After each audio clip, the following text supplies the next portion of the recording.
اس آئندہ کل میں اللہ نے حقیقی زندگی کو چھپا کے رکھا ہے۔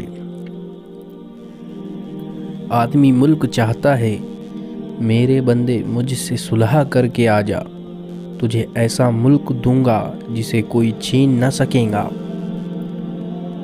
جس کو پھر زوال کوئی نہیں۔ یہ ملک تو چھوڑنے والا ہے، اس ملک کو زوال کوئی نہیں۔ تجھے جوانی دوں گا، ایسی جوانی کی جس میں بڑھاپا ہرگز نہیں ہوگا۔ تجھے زندگی دوں گا، ایسی زندگی جس میں موت نہیں، ہمیشہ زندہ رہو، کبھی موت نہیں۔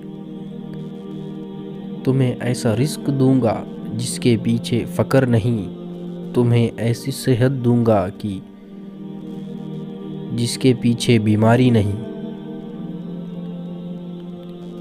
یہ زندگی یہاں نہیں بن سکتی، یہ زندگی اللہ نے آگے کل کے لیے چھپا کے رکھی ہے۔ آدمی چاہتا ہے میرا سب کچھ یہی دنیا میں پورا ہو جائے، ہر جائز و ناجائز